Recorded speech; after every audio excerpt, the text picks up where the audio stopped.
menghindarkan diri kita, menjaga harga diri kita, jangan sampai kita mempermalukan orang. Nah, kita kan punya rasa malu, tapi kita juga jangan malu, jangan mau diri kita itu dipermalukan orang. Maka lakukan hal-hal yang jangan sampai mengundang fitnah. Yang akhirnya fitnah itu membuat kita malu. Jika ada apa-apa yang kira-kira seseorang itu ada fitnah yang nyampe ke kita, kita harus lawan, Pak. Kita harus klarifikasi. Kita harus hilangkan fitnah tersebut supaya kita tidak malu dari orang. Ini terjadi ketika Nabi SAW bersama istrinya, Sofiyah binti Huyai. Saat itu yang Nabi ingin mengantarnya ke rumahnya di tengah malam. Nah, seperti ini. Tahu-tahu ketika Nabi di jalan ada dua orang yang berpapasan. Dua orang ini nyangka Nabi sama perempuan yang lain. Terus dua-duanya langsung kabur, dikejar sama Nabi. Arahnya sini, tunggu. Kenapa kan lari? Ini samping saya, istri saya, bukan perempuan lain. Nah, itu Nabi menunjukkan apa? Kalian jangan suuzon sama orang. Ini lihat siapa yang bisa Sofia. Jangan sampai kalian lari, lalu bikin kabar macam-macam sama orang, bikin fitnah sama orang. Kata Nabi, inna syaitan, kata Nabi, dia berhubung dengan insan maqaludam. Syaitan itu masuk ke dalam manusia itu jalan di aliran darah. Wah, ini khasyidu an ya'ti fi qulubikum syai'an. Aku takut di hati kalian itu menuduh sesuatu tentang aku. Kita wajib, Pak, harus membela diri kita, yang bisa kita fitnah, yang sesuatu yang bukan kesalahan kita. Maka itu kata ulama, barang siapa yang menjumuskan dirinya dalam fitnah, akhirnya dia kena fitnah, ya, jangan mensalahkan kecuali dirinya sendiri. Ini enggak, kita tidak menjumuskan, tapi orang ingin memfitnah kita. Maka tidak boleh, kita harus menjaga diri kita. Ini salah satu yang harus kita jaga dari sifat atau diri kita kalau memang kita ingin kita tidak dipermalukan. Baik.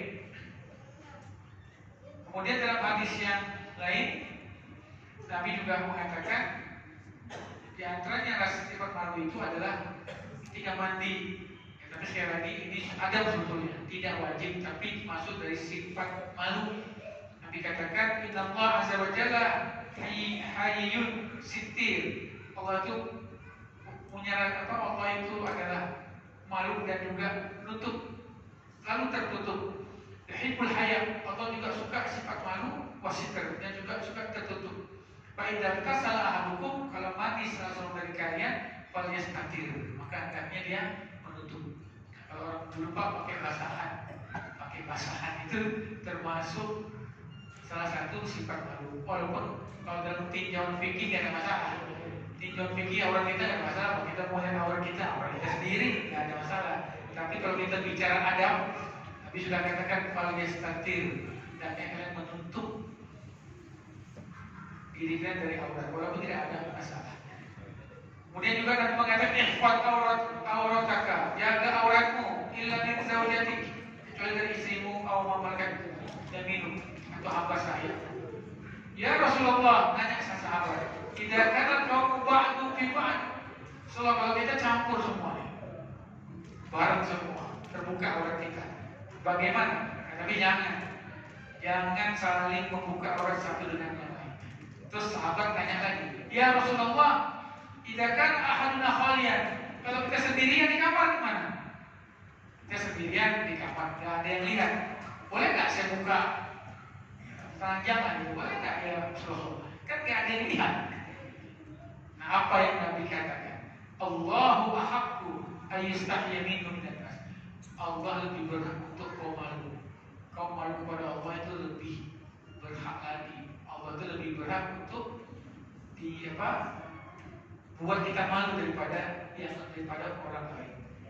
Kok sama orang kita malu tutup aurat, kita sendiri gak ada yang lihat, ingat Allah lihat. Nah itu yang diingatkan oleh Nabi SAW.